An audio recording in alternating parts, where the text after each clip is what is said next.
Hola a todos, enviamos un saludo fraterno y caluroso de parte de nuestro Señor para darles la bienvenida a este su espacio de Conectados con el Cielo.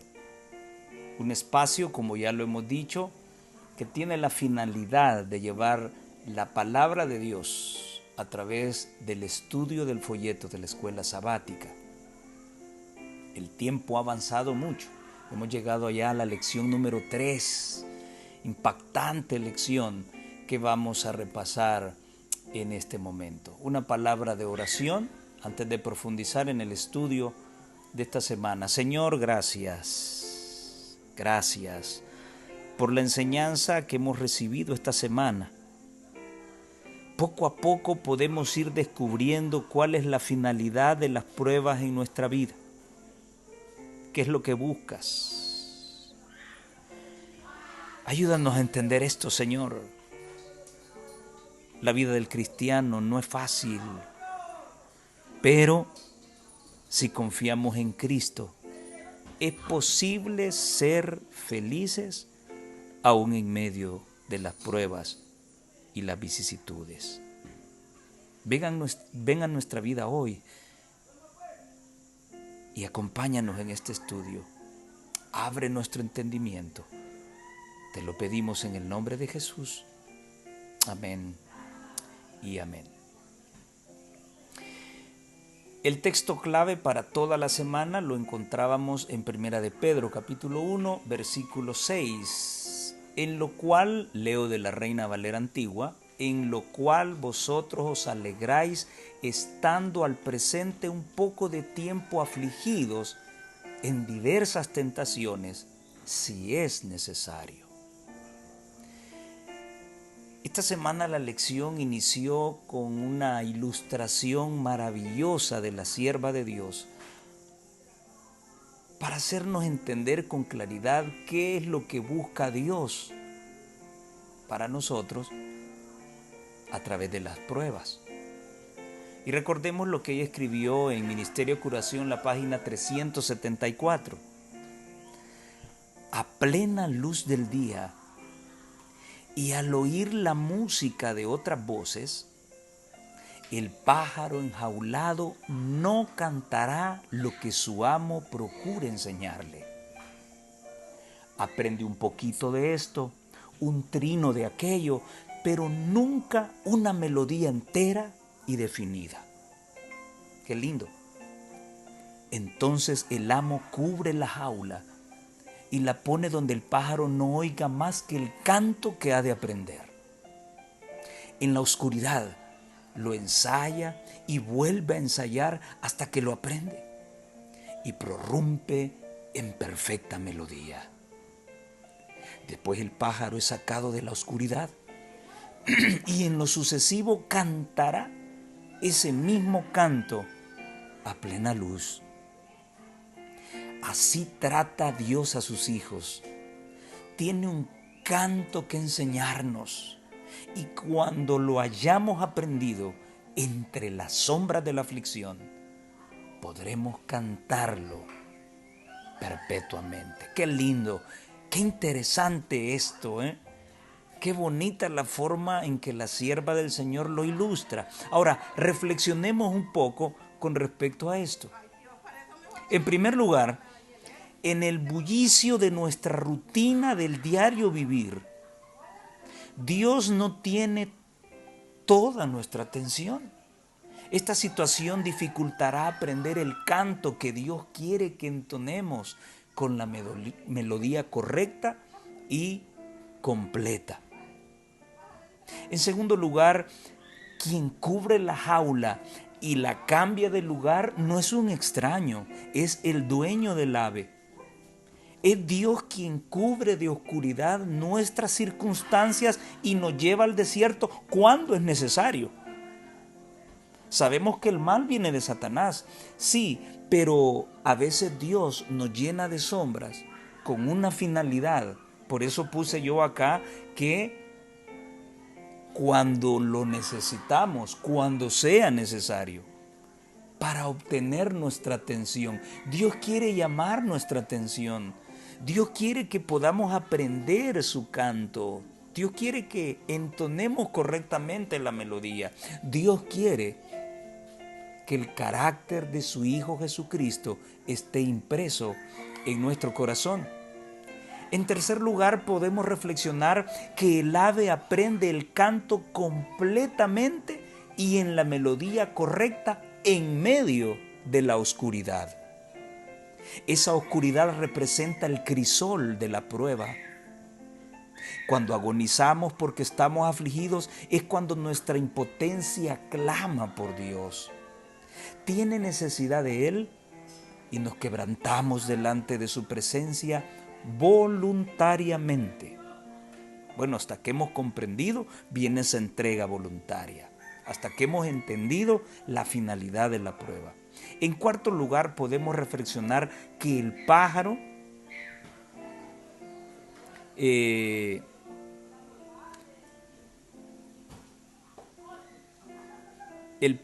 al ser sacado de la oscuridad, puede entonar el canto que su amo desea que aprenda y lo entona a plena luz. Al salir de la prueba somos diferentes. En nosotros se ha impregnado el carácter de Cristo y nuestra vida es un canto de testimonio para otros. El canto completo en su tono correcto son la evidencia de que Dios nos ha cambiado por medio de las pruebas. Y en quinto lugar, la reflexión que podemos hacer, y la he puesto textual como la sierva de Dios la escribió: así trata Dios a sus hijos. Tiene un canto que enseñarnos y cuando lo hayamos aprendido, entre las sombras de la aflicción, podremos cantarlo perpetuamente. Ahora, nota esto. Educación en medio de la oscuridad. Vamos a aprender el carácter de Cristo, centrando toda nuestra atención en Él en medio de la oscuridad. Ahora pregunto, ¿Dios mismo participa activamente en guiarnos a los crisoles de aprendizaje donde experimentaremos confusión o dolor? Claro que sí. Y tú ya sabes por qué razón Dios lo hace así. El día domingo nos habla hacia la tierra prometida por un callejón sin salida. Y la lección iniciaba con una experiencia difícil y tremenda en la vida del pueblo de Israel. Éxodo 14:10.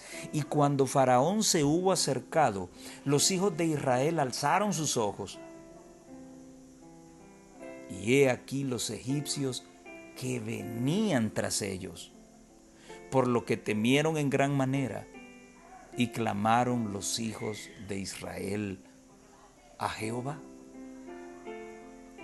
El autor de la lección hacía una pregunta: ¿por qué Dios llevó a los israelitas a un lugar donde sabía que les causaría terror?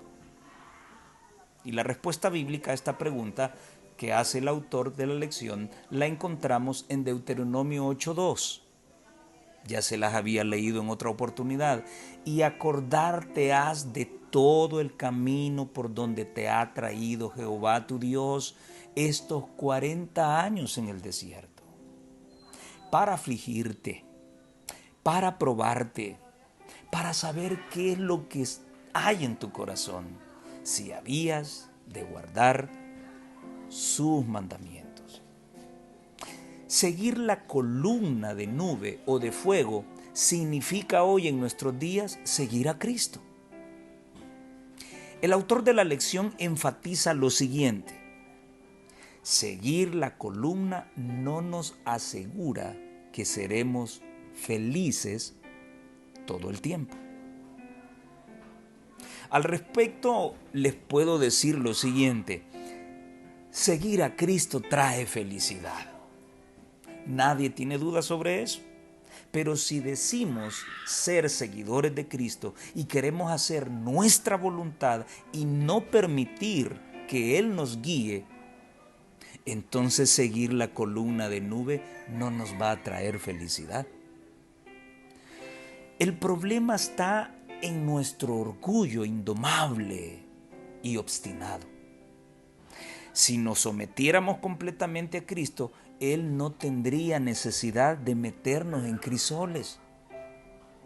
Pero nuestra rebeldía obliga a Dios a instruirnos en justicia, llevándonos a lugares que pondrán a prueba nuestro corazón engañoso. ¿Cuál es la clave para saber que estamos siguiendo a Dios verdaderamente?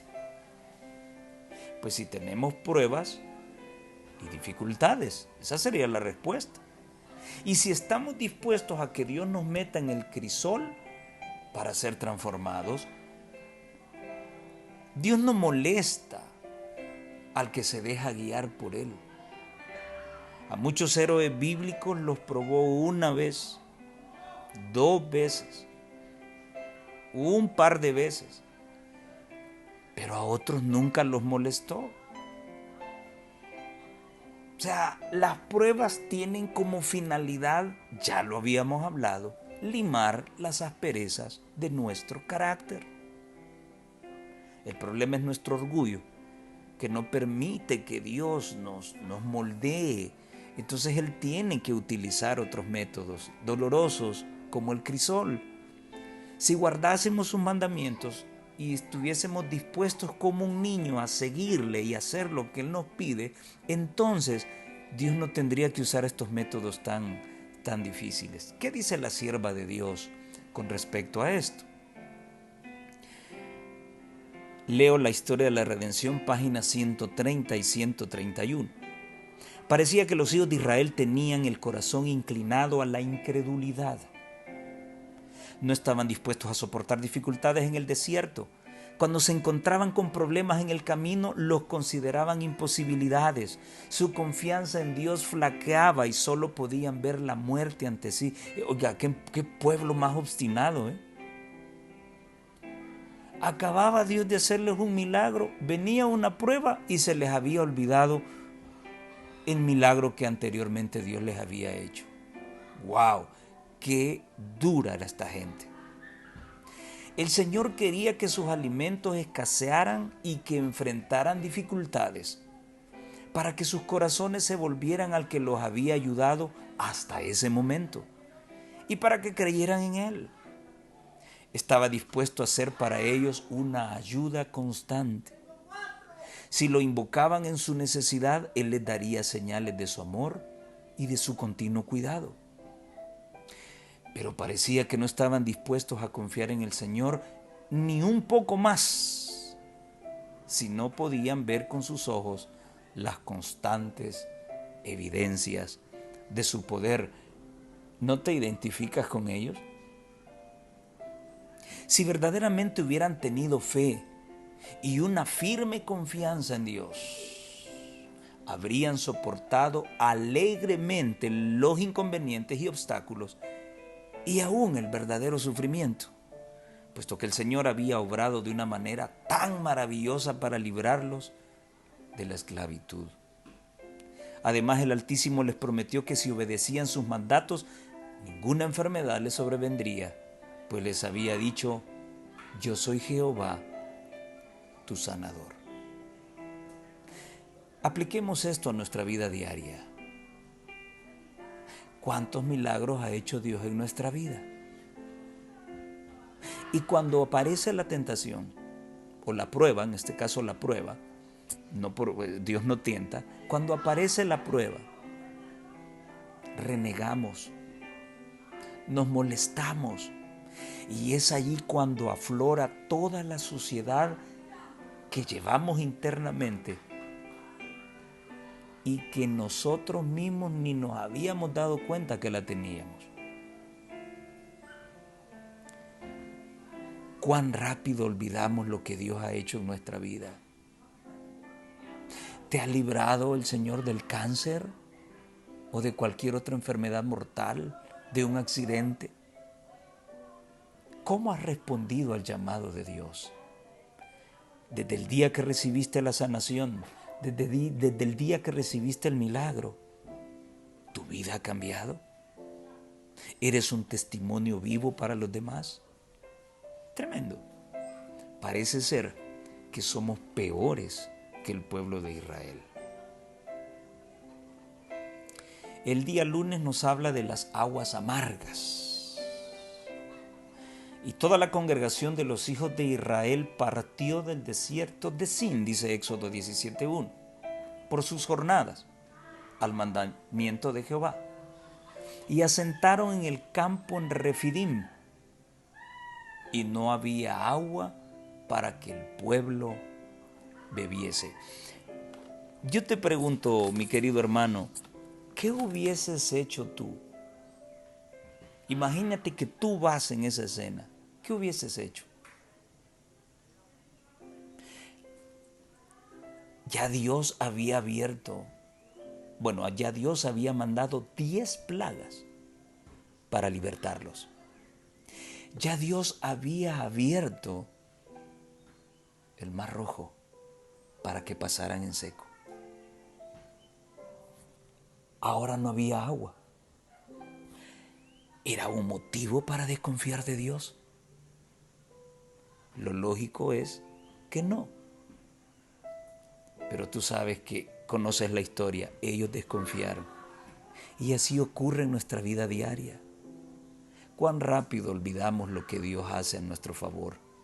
Y cuando aparece la siguiente prueba, entonces nos desanimamos nuevamente. Dice el autor de la lección, quizá no obtengamos de Dios todo lo que queremos, pero ¿no deberíamos esperar recibir todo lo que necesitamos? No lo que pensamos que necesitamos, sino lo que realmente necesitamos. Una de las características del pueblo remanente de Dios es la paciencia. ¿Lo recuerdas? Apocalipsis 14:12. La paciencia se desarrolla mediante la prueba de la fe, según Santiago 1:3. La paciencia es necesaria para que nada nos falte y seamos perfectos y cabales, según Santiago 1:4.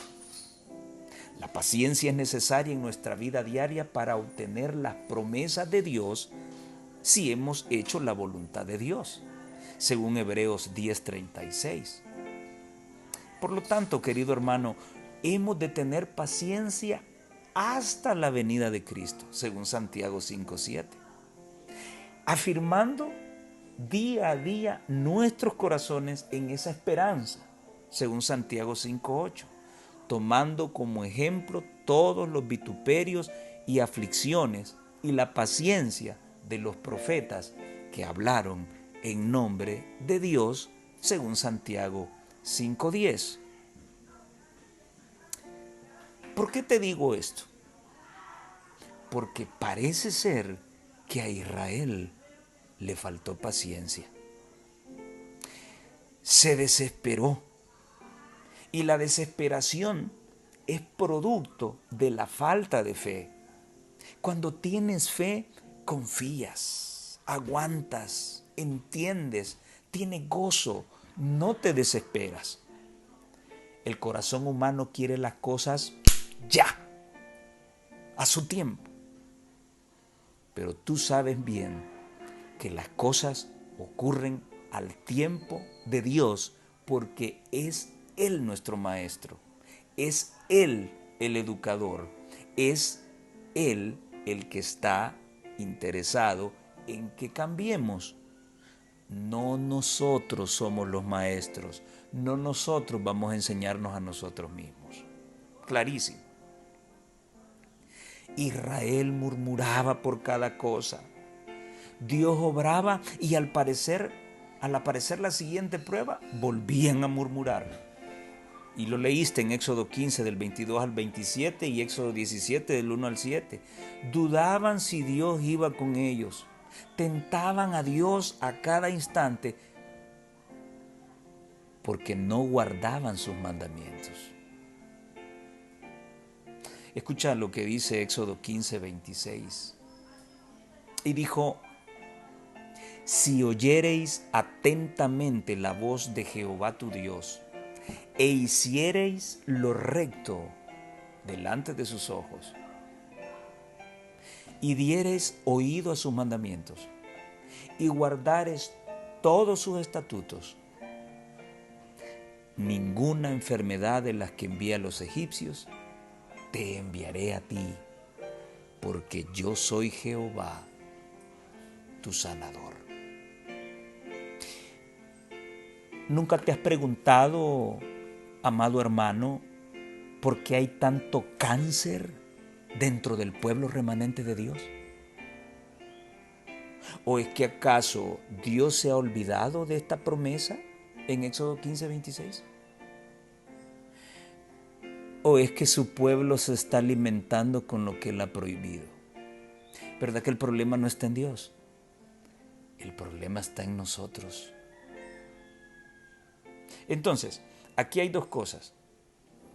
O es que su pueblo está alimentándose con lo que Él ha prohibido, o es que no estamos guardando los mandamientos como debe ser. Interesante. Ya hemos estudiado en lecciones anteriores que Dios cumple lo que promete. Somos nosotros los que rompemos el pacto. Y aquí hay muchísima tela que cortar. Escucha lo que dice la sierva de Dios. Reflejemos a Jesús, página 345. Hoy, muchos piensan que cuando comienzan su vida cristiana, se encontrarán libres de toda necesidad y de toda dificultad. Pero todo aquel que toma su cruz y sigue a Cristo, tiene un refidim en su camino. Te vas a topar con aguas amargas. ¿Eres cristiano? Bienvenido. Para beber agüita amarga. ¿Cuántas veces? Las que sean necesarias, hasta planchar tu carácter y que quede nítido al igual que Cristo. Y sigue diciendo: la vida no está toda hecha de verdes prados ni de aguas de reposo. De eso vamos a disfrutar ahí arriba. El desaliento nos alcanza. Llegan las privaciones. Se producen incidentes que nos ponen en dificultad. A medida que avanzamos en el sendero angosto, haciendo, según creemos, lo mejor, encontramos pruebas dolorosas que nos asedian. Acusados por la conciencia, razonamos que si hubiéramos caminado con Dios, nunca hubiésemos sufrido de este modo. Es que eso te está pasando porque no estás haciendo la voluntad de Dios. Ajá, y si Dios me ha llevado a pasar esa situación porque quiere cambiar un defecto que está duro de arrancar. Pues sí, porque alguien puede decir, pero ¿en qué he ofendido yo al Señor? Y esto pudo haberlo dicho Job. ¿En qué había ofendido Job a Dios? Sin embargo, el Señor permitió que Satanás le tocara sus cositas. En su misericordia, sigue diciendo, Él no siempre nos coloca en los lugares más fáciles. Pues si lo hiciera, por nuestra autosuficiencia olvidaríamos que el Señor es nuestro ayudador en tiempo de necesidad. Él permite los desengaños y las pruebas para que percibamos nuestra impotencia y aprendamos a pedir ayuda al Señor, como un niño que cuando está hambriento y sediento se dirige a su Padre terrenal. ¡Qué precioso! El pájaro en la jaula, cuando se siente solo, cuando no hay más bulla y cuando está en la oscuridad, entonces tiene toda la atención puesta en la canción que su amo quiere que aprenda. Solo en medio de la prueba y en medio de las aflicciones, este carácter duro e indomable puede quebrantarse en la roca de los siglos, Cristo Jesús. Tremendo esto, tremendo.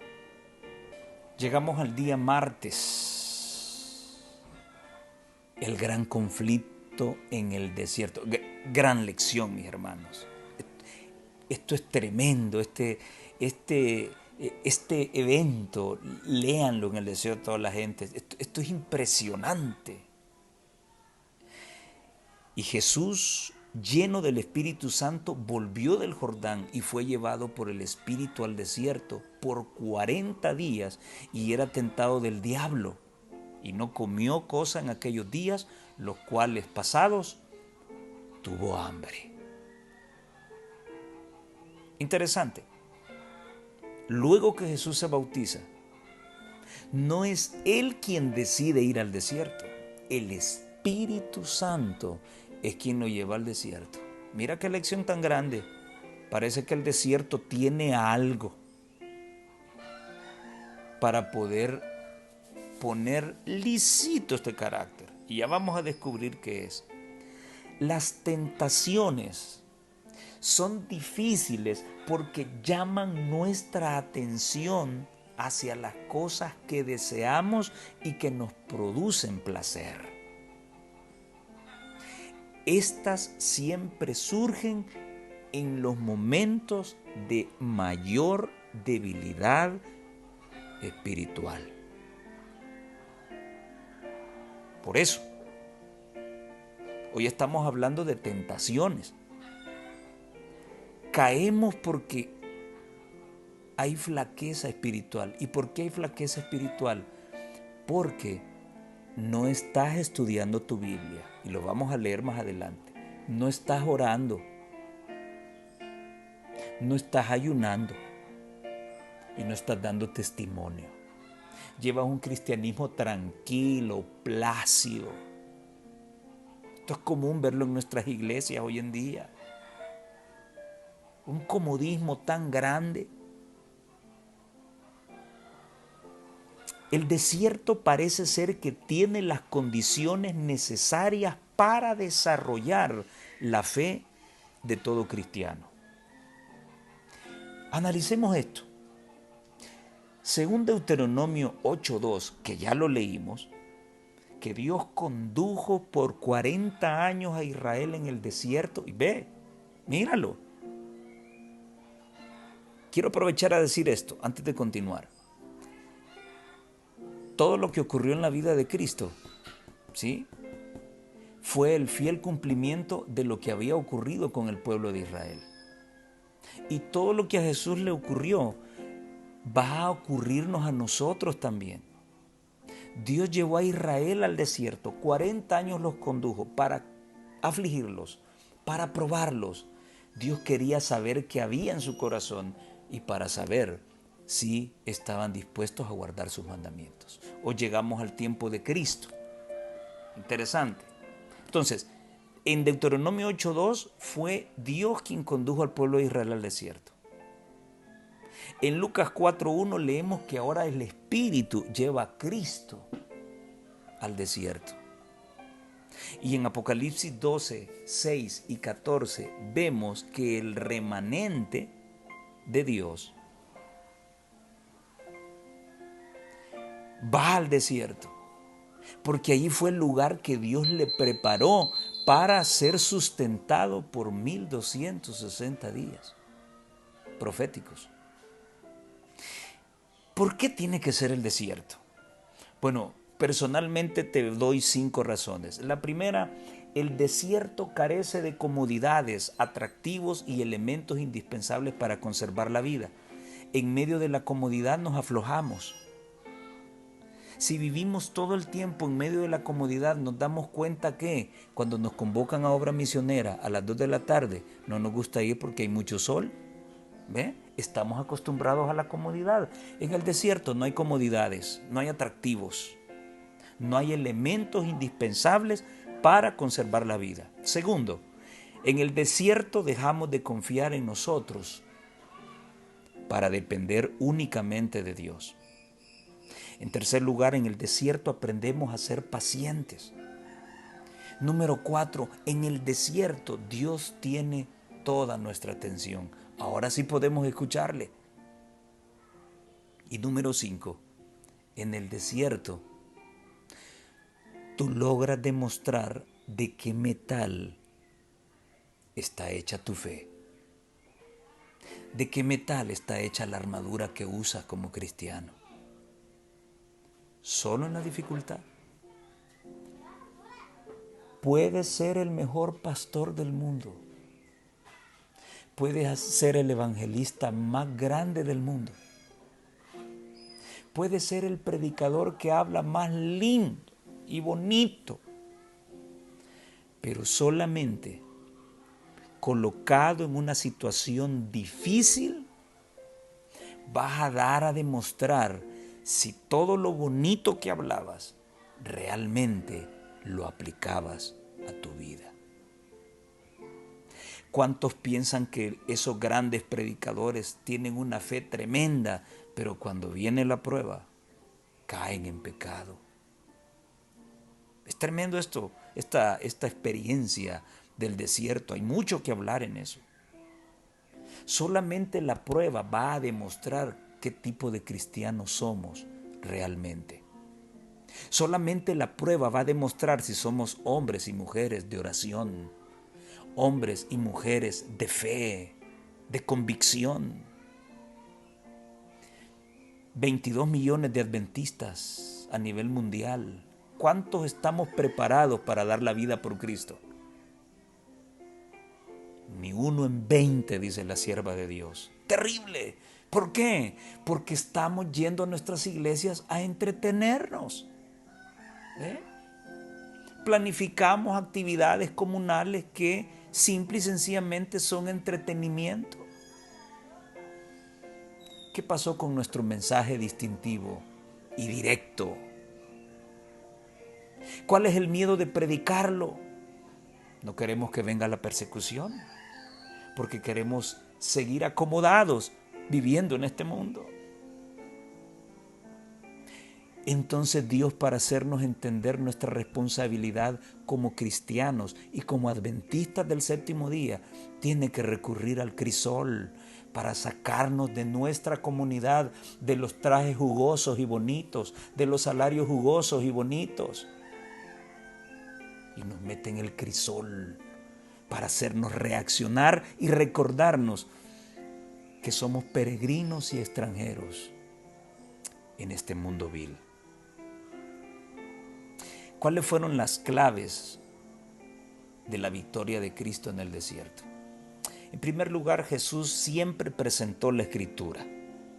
Siempre. Y esto lo conocemos muy bien. Escrito está y escrito está. Segundo, Jesús no permitió que Satanás lo enfocara en su necesidad. Sí, tenía hambre. Y Satanás quería llevarlo allí, a tu necesidad. ¿Ve? Pero Jesús no permitió eso. Él se enfocó en la Biblia y en tercer lugar, todo el tiempo Jesús estaba enfocado en su Padre. Cuando somos tentados y puestos enfrente de situaciones penosas, ¿Dios tiene que ver con eso? Mira lo que dice la sierva del Señor en Deseo de toda la gente, en la página 102. Muchas veces, al encontrarnos en situaciones penosas, dudamos de que el Espíritu de Dios nos haya estado guiando. Porque como hemos aprendido de los evangélicos, a creer que el cristiano tiene un camino plácido y maravilloso y no sufre.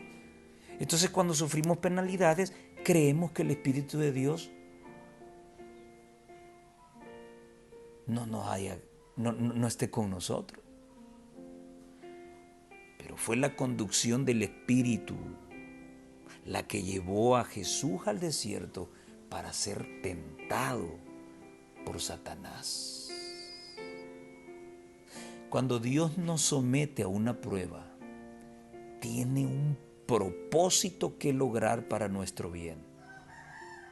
Jesús no confió presuntuosamente en las promesas de Dios, yendo a la tentación sin recibir la orden divina.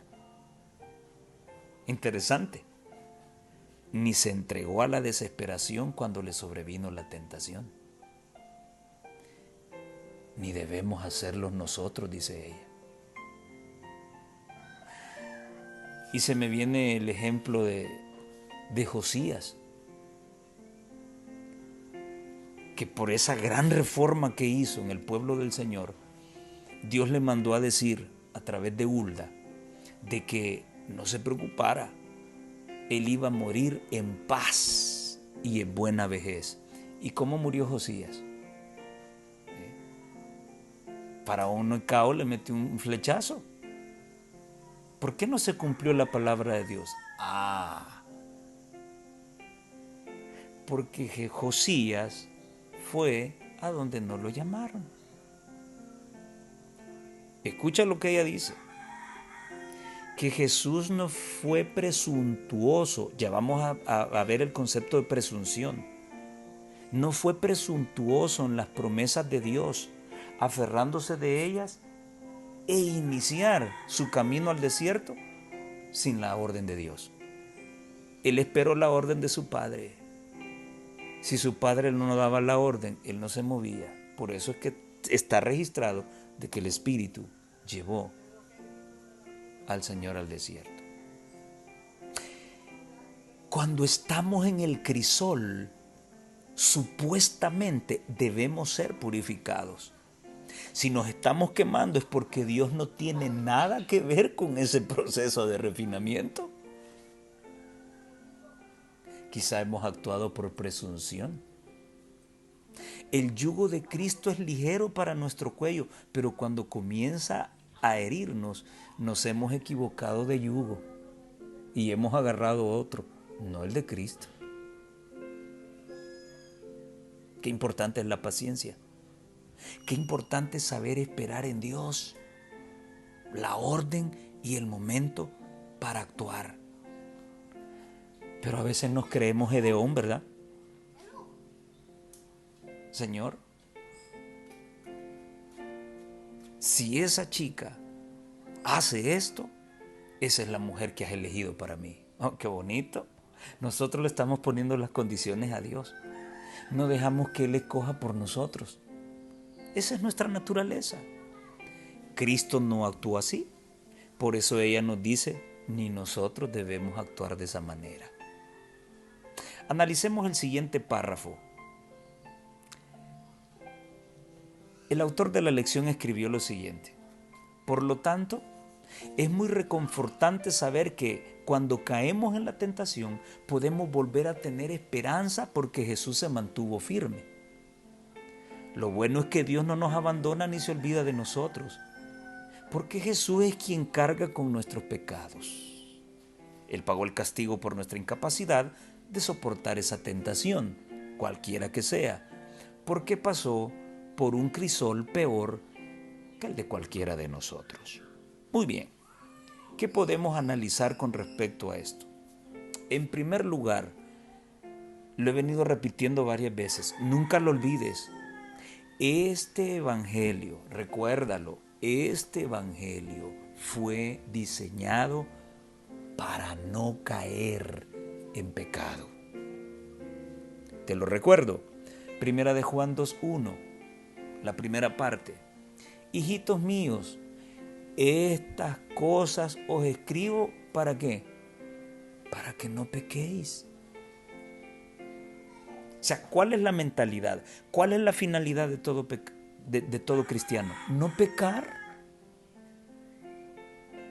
Segundo punto.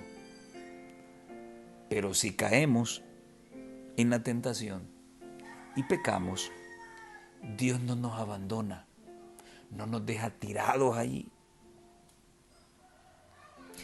Primera de Juan 2, 1, 2. Vamos a la segunda parte. Y si alguno hubiere pecado, abogado tenemos para con el Padre, a Jesucristo el justo. Y Él es la propiciación por nuestros pecados, y no solamente por los nuestros, sino también por los de todo el mundo. Entonces, este evangelio fue diseñado para no caer. Caíste, no te preocupes, abogado tienes para con el Padre, a Cristo, pero el objetivo sigue siendo ¿cuál? No caer. Y te repito lo que te mencionaba en la lección anterior. Si es cierto que en esta vida es imposible vivir sin mancha de pecado, entonces ¿por qué insiste Dios en refinarnos y purificarnos a través del crisol de la prueba? ¿Cuál es la intención? Quitar toda mancha y todo pecado de nuestra vida. Lograr que venzamos una mala tendencia y dejemos de pecar. Y así poco a poco, de acuerdo a las manchas que tengas, así son los crisoles que vas a recibir. Al final, Dios te quiere transformado, limpio. Pero algunos creen que no existe la pureza en la generación que verá a Jesús. Entonces no tienen lógica las pruebas y los crisoles. En tercer lugar, ¿por qué pecamos entonces? Si es que este evangelio fue diseñado para no caer. Pecamos porque no somos nacidos de Dios. Su simiente no está dentro de nosotros porque nuestras malas inclinaciones se lo impiden. Confiamos en nuestra propia voluntad y finalmente violamos sus mandamientos. Te lo recuerdo, no lo digo yo. Primera de Juan 3:9. Cualquiera que es nacido de Dios no practica el pecado, porque su simiente está en él. O sea, ¿quién es la simiente de Dios? Cristo. Cristo está en ti y no puede pecar. Quien tiene a Cristo adentro no puede pecar. No lo digo yo, lo dice Primera de Juan 3:9. Porque es nacido de Dios. Maravilloso. Cuarto aspecto que podemos decir con respecto a la expresión que nos proponía el autor: Jesús carga con nuestros pecados porque Él se sometió a su Padre, resistió al diablo, soportó la tentación y venció. Y si Él venció, yo también puedo vencer, porque todo lo puedo en Cristo que me fortalece. Someteos pues a Dios, dice Santiago 4:7, resistid al diablo y éste huirá de vosotros. ¿Se puede vivir sin pecado, sí o no? ¡Claro! Ahí están los métodos. Someternos a Dios, resistir y el diablo huirá. Resistir solo no, luchar solo no, someterme a Dios primero. ¿Ve?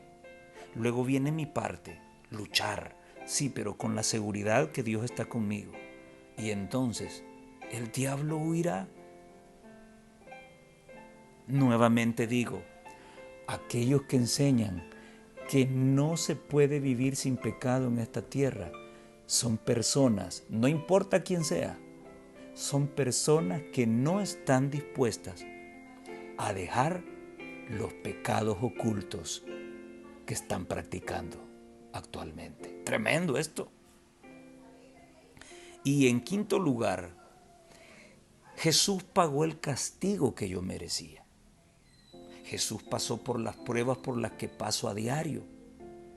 El que haya soportado la tentación y vencido no significa que yo no debo hacer nada. Jesús no solo llevó mi pecado y mi castigo, sino que me dejó ejemplo para someterme para resistir, para luchar y para vencer. Es que Jesús todo lo hizo por mí. No, Él lo hizo para dejarte ejemplo, para que tú también lo hagas. Para las orejitas con lo que te voy a leer ahorita. Juan 13:15. Porque ejemplo os he dado, para que como yo os he hecho, vosotros también hagáis. Hablándolo en el contexto de el lavamiento de los pies. Bueno, Jesús está allí como maestro, dejando ejemplo para que lo hagamos. Y esto es más contundente. Primera de Pedro 2:21. Porque para esto sois llamados, pues que también Cristo padeció por nosotros, dejándonos ejemplo, para que vosotros sigáis sus pisadas, el cual no hizo pecado, ni fue hallado engaño en su boca. Pero algunos dicen, como Cristo lo hizo todo por mí, entonces Él pagó mi pecado, entonces puedo pecar. Como Él ya sufrió por mí, ¿puedo ser mentiroso? No, nos dejó ejemplo para que sigamos sus pisadas. Él no pecó, también nosotros podemos no practicar el pecado. No se halló engaño en su boca, también nosotros podemos dejar de ser mentirosos. Está en su palabra.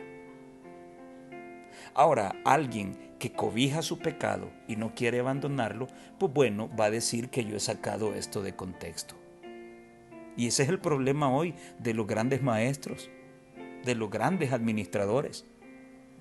No quieren dejar sus pecados y así se lo quieren enseñar al pueblo.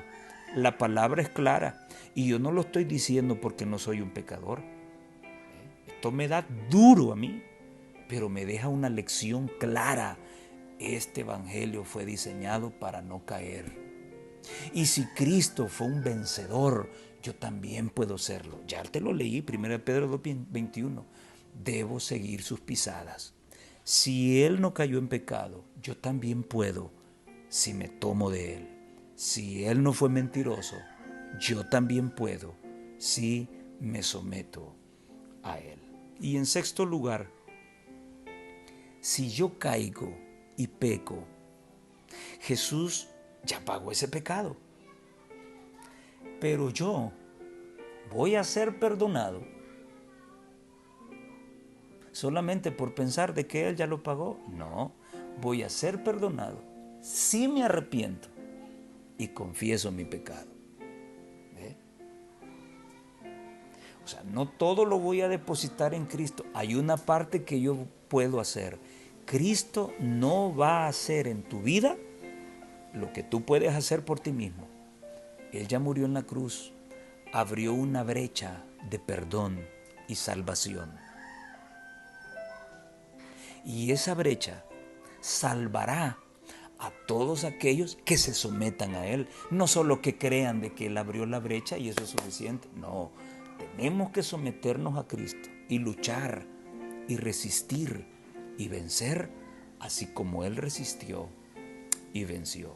Si confesamos nuestros pecados, dice 1 de Juan 1:9, Él es fiel y justo para perdonar nuestros pecados y limpiarnos de toda maldad. ¿Cuál es la condición? Confesar nuestros pecados. Y los confesamos cuando realmente nos hemos arrepentido. ¿Qué dice la sierva de Dios con respecto a esta experiencia de Cristo? Cristo resistió a Satanás con las Escrituras. El ejemplo de Cristo está ante nosotros. Escucha bien esto. Si se estudiara y se obedeciera la Sagrada Escritura, te lo vuelvo a decir, si se estudiara y se obedeciera la Sagrada Escritura, los cristianos serían fortalecidos para enfrentarse a su astuto enemigo. Pero se descuida la palabra de Dios y vienen el desastre y la derrota. ¡Qué palabras más sabias! Testimonios para la Iglesia, tomo 4, páginas 48 y 49. ¿Cuántos decimos estudiar la Biblia y obedecerla? Y muchas veces nosotros solitos vamos a buscar el hoyo del pecado. ¡Qué mentirosos somos! El que escudriña la palabra y la practica como Cristo la practicó, no peca. Es sencillo. En su humildad, el Hijo de Dios luchó con las mismísimas terribles y aparentemente abrumadoras tentaciones que asaltan al hombre. Tentaciones a complacer el apetito, a aventurarse atrevidamente donde Dios no nos conduce y a adorar al Dios de este mundo, a sacrificar una eternidad de bienaventuranza por los placeres fascinadores de esta vida. Cada uno será tentado, pero declara la palabra que no seremos tentados más allá de lo que podemos soportar. Podemos resistir y vencer al astuto enemigo. Mensajes selectos, tomo 1, páginas 111 y 112. ¿Escuchaste eso? Ella no pone en duda de que podamos vencer. Ella lo afirma, es afirmativo. Podemos vencer, podemos resistir, podemos vencer al astuto enemigo.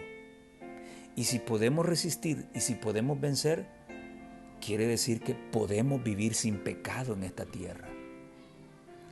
Lo que pasa es que no queremos, porque el pecadito que estamos acariciando está sabroso. Y una hermana me dijo eso una vez: hermano, ¿por qué dice eso? No diga eso. Si el pecado no fuera sabroso, no lo buscáramos. ¿Por qué nos cuesta dejar el pecado? Porque está sabroso. ¿Por qué al alcohólico le cuesta dejar el alcohol? Porque lo siente sabroso. ¿Por qué el drogadicto no puede dejar la droga? Porque la siente sabrosa. ¿Por qué al varoncito que le gusta andar con varias hembritas? ¿Por qué? Porque es sabroso. ¿Por qué a ti te cuesta dejar el café? Porque es sabroso. Yo lo probé un día. ¿Por qué te cuesta dejar la carne? Porque es sabrosa. Yo también la probé un día. Pero sí se puede vencer en Cristo. Y ese es el milagro de la transformación. Cuando lo que era sabroso en la carne, ¿sí?, ahora se detesta en el espíritu. Y lo que era detestable en la carne, todo aquello vinculado con las cosas santas, ahora se volverán sabrosas. Sí, pero ese milagrito solamente se logra en el crisolito, allí donde Dios nos prende fuego y tenemos que aguantar dolor. De acuerdo a cómo esté tu pecado arraigado a tu vida, pegado a tu vida, pues bueno, para despegarlo será necesario subirle un par de grados de temperatura hasta que se derrita y se desprenda. Así que, en vez de llorar, mejor clamemos al Señor.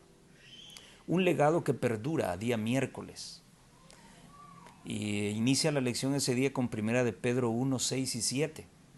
En lo cual vosotros os alegráis estando al presente un poco de tiempo afligidos en diversas tentaciones, si es necesario, para que la prueba de vuestra fe, mucho más preciosa que el oro, el cual perece, bien que sea probado con fuego, sea hallada en alabanza, gloria y honra, cuando Jesucristo fuera manifestado. Yo quisiera que recordáramos lo que estudiamos la semana pasada referente a sentir gozo en la aflicción. Pues bueno, ¿qué nos aconseja Pablo en este pasaje? En primer lugar, debemos estar alegres al padecer aflicciones, al ser tentados varias veces. En segundo lugar, nuestra fe es más preciosa que el oro, que aunque es resistente al fuego, pues siempre se somete al fuego. Y en tercer lugar, cuando Jesús venga, nuestra fe debe ser hallada como en alabanza, gloria y honra, gracias al fuego de la prueba. Ahora hablemos de la iglesia del Nuevo Testamento. Los expatriados, la palabra que se usa en griego es parepídemos, que significa extranjero, forastero o peregrino, según Hebreos 11:13 y 1 Pedro 2:11, es una palabra utilizada como una metáfora. O sea, no es una comparación, no es una realidad, es una metáfora aplicada a los cristianos de origen judío y gentil, quienes consideraban el cielo como su objetivo primordial. Este mundo, para ellos, era tierra ajena, tierra extraña. La diáspora en aquel momento era considerada por Pablo como el grupo de cristianos gentiles y judíos dispersos por toda la región del Mediterráneo y que en los diversos lugares donde se encontraban eran duramente probados. A través de la historia de la humanidad, los cristianos siempre han sufrido pruebas. El pueblo de Dios siempre pasó por el fuego de la prueba y su actitud frente a esta les hizo ser indignos para que el mundo los cobijara. Y acá en esto quiero recordarte Hebreos 11, 32 al 37, que es el capítulo de los héroes de la fe. ¿Y qué más digo?, dice el apóstol, porque el tiempo me faltará contando o hablando de Gedeón, de Barak, de Sansón, de Jefté, de David, de Samuel y de los profetas, que por fe ganaron reinos, obraron justicia, alcanzaron promesas, taparon las bocas de leones, apagaron fuegos impetuosos, evitaron filo de cuchillo, convalecieron de enfermedades, fueron hechos fuertes en batallas, trastornaron campos de extraños. Las mujeres recibieron sus muertos por resurrección. Unos fueron estirados, no aceptando el rescate para ganar mejor resurrección. Otros experimentaron vituperios y azotes, estoy leyendo la Reina Valera antigua, y a más de esto, prisiones y cárceles. Fueron apedreados, aserrados, tentados, muertos a cuchillo, anduvieron de acá para allá cubiertos de pieles de ovejas y de cabras, pobres, angustiados, maltratados, de los cuales el mundo no era digno, perdidos por los desiertos, por los montes, por las cuevas y por las cavernas de la tierra. Y la misma suerte llevó la iglesia de la Edad Media. Y la misma suerte llevará el remanente. Para todos aquellos que enseñan que es otro mensaje el que tenemos que estar predicando.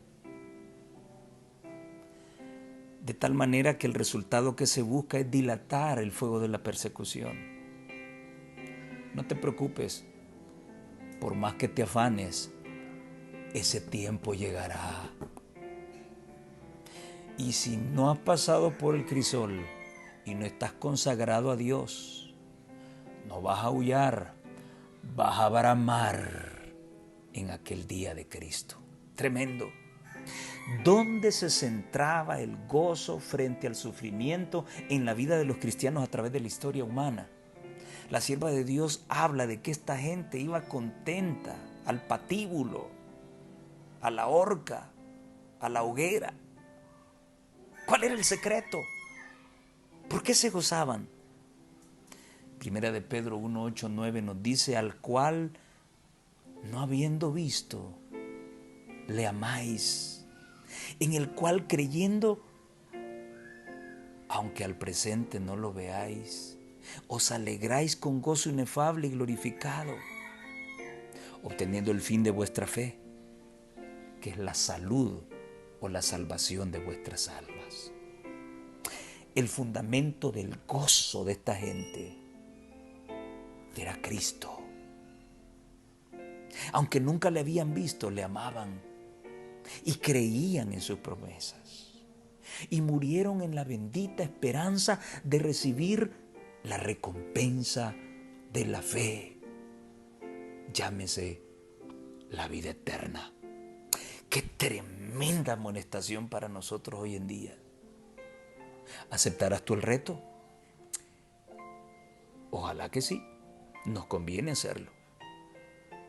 La sierva del Señor dice al respecto: las palabras del apóstol fueron escritas para instrucción de los creyentes de todas las épocas y tienen un significado especial para los que viven en el tiempo cuando el fin de todas las cosas se acerca.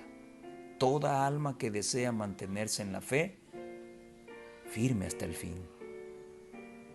El apóstol procuró enseñar a los creyentes cuán importante es impedir a la mente divagar en asuntos prohibidos o gastar energías en cosas triviales. Los que no quieren ser víctimas de las trampas de Satanás deben guardar bien las avenidas del alma. ¿Y dónde está la clave para desarrollar esa fe que los antiguos desarrollaron? Vean el consejo. Bueno, lo que leí anteriormente está en Hechos de los Apóstoles, página 413. Vean el consejo que la sierva de Dios le da a alguien en las páginas 479 y 480 del tomo 2 de Mente, Carácter y Personalidad. Oigan bien, que aquí se encierra la clave poderosa para poder vencer y tener el ánimo de los antiguos. Lo que usted necesita es fe. No permita que su fe vacile. Libre la buena batalla de la fe y eche mano de la vida eterna. Será una batalla tremenda, pero líbrela a cualquier costo, porque las promesas de Dios son sí y amén en Cristo Jesús. Ponga su mano en la de Cristo.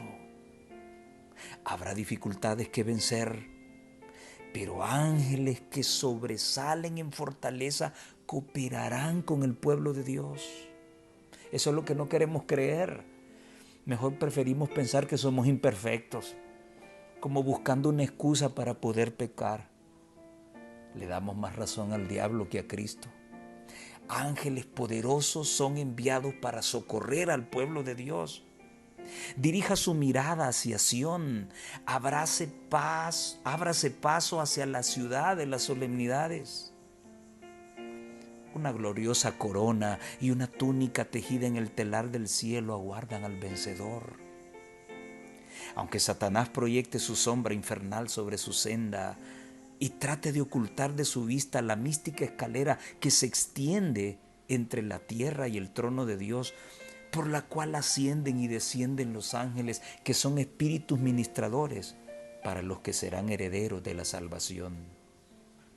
Ábrase paso hacia las alturas. Ponga firmemente su pie en un peldaño tras otro y avance en dirección del trono infinito. ¡Qué precioso! Veamos las cosas celestiales, no las terrenales. No veamos qué doloroso se siente el cuerpo en medio de las llamas, o cuánto duele que le pongan una guillotina a uno en el cuello. No te fijes en eso. Esta gente moría cantando, se quemaba cantando, se asaba cantando, porque miraban al infinito. No se fijaban en sus dolencias. ¿Recuerdas lo que te dije con respecto a Cristo y sus tentaciones? Él no permitió que el diablo lo llevara a que se fijara en sus dolencias y necesidades. Él estaba sujeto a su Padre. Mira al invisible. Y estoy seguro que tendrás el espíritu de un mártir.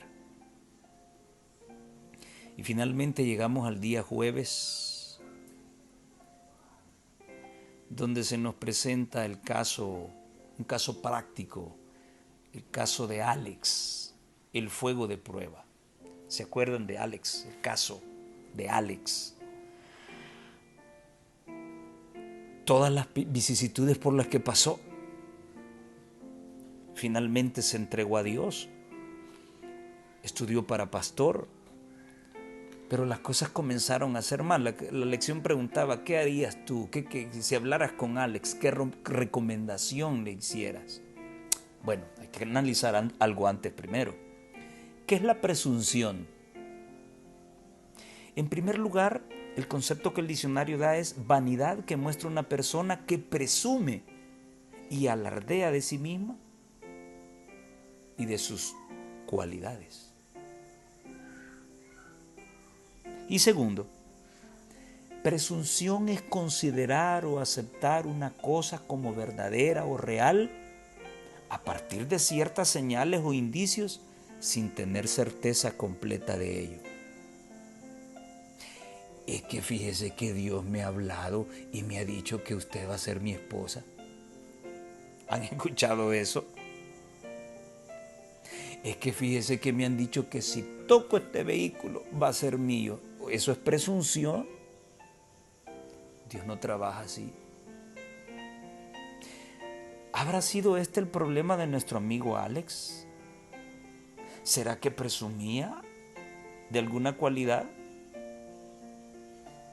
¿Será que vio lo que Dios no le había mostrado? Hay unas preguntas. ¿Alex habrá alardeado sobre alguna cualidad en particular? ¿Fue una revelación divina el deseo de convertirse en pastor o fue presunción? ¿Dios lo estaba puliendo en verdad o solo era una ilusión presuntuosa como percibía él su realidad? ¿Las cosas comenzaron a salir mal porque Dios no estaba con Alex? Y la última pregunta que te hago, ¿las cosas comenzaron a salir mal porque había un pecado acariciado allá en lo más profundo de su corazón y ahora los problemas se agudizaron para que saliera a flote ese deseo oculto y al descubrirlo comenzara a trabajar en él para abandonarlo, tomándose de Cristo? Recuerda que en el caso de Alex que presenta el autor, dice que aún ya estudiando para pastor, dice que Alex tenía un problema de lucha con las drogas. ¿Qué le diría yo a Alex? Bueno, estás estudiando para pastor, tuviste un montón de problemas, aceptaste a Cristo, las cosas mejoraron, pero comenzaron a desmejorar, pero es porque hay una lucha interna en ti, hay un defecto en ti que Dios quiere que venzas y son las drogas. Y por eso las cosas han vuelto a aparecer y se han vuelto malas aparentemente, pero Dios quiere que dejes las drogas. Y la única manera con la que puedas dejarlas es reflexionando en lo malo que te está ocurriendo. O sea, de entrada no podemos analizar así el problema, dar una respuesta al problema. No, hay que hacer un análisis. Hay que hacer un análisis. Y hay que meter ahí el concepto de la presunción. ¿Realmente has escuchado la voz de Dios? ¿O tú has inventado una corazonada presuntuosamente? Y esto es muy común en el mundo cristiano, en el mundo evangélico. Dios habló conmigo en sueños, dicen. Dios habló conmigo audiblemente. ¿Será cierto?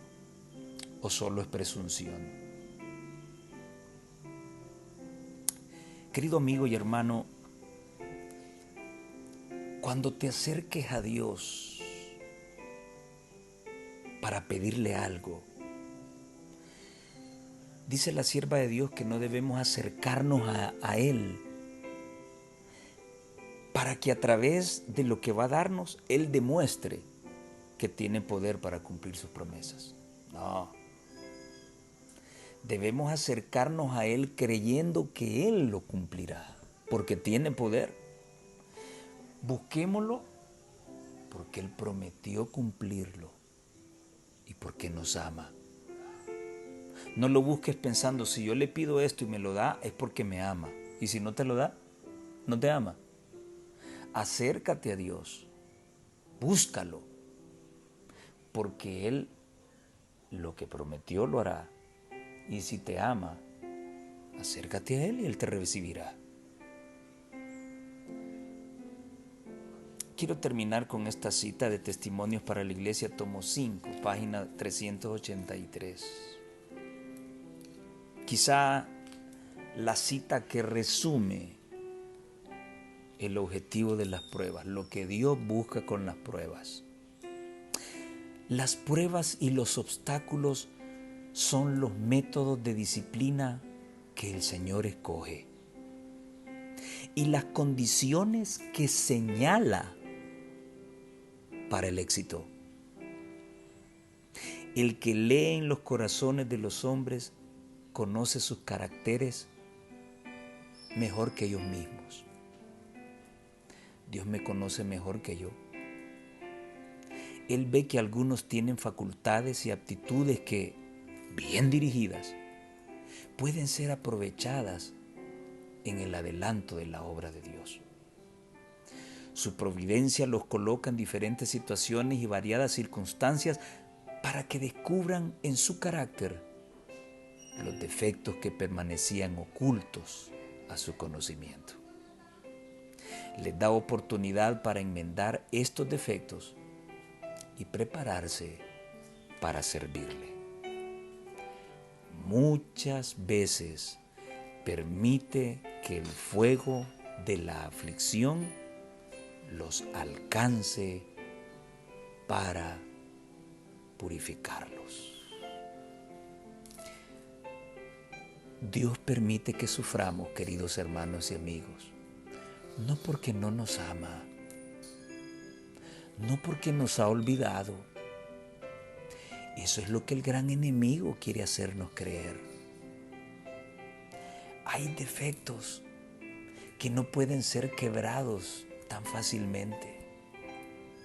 Por su amor infinito, Él permite que a través del dolor rompamos nuestro orgullo, nos pongamos en sus manos y confiemos en sus promesas. Que Dios te bendiga y te dé la fuerza necesaria para confiar en Él, para que te dejes conducir como un niño, para que tu carácter exprese el carácter de Cristo, para que tu carácter refleje la luz maravillosa de Cristo y que otros, al ver tu fuerza, tu valor y tu constancia, puedan acercarse también al Dios que todo lo puede. Que el Señor te bendiga. Te espero en la próxima.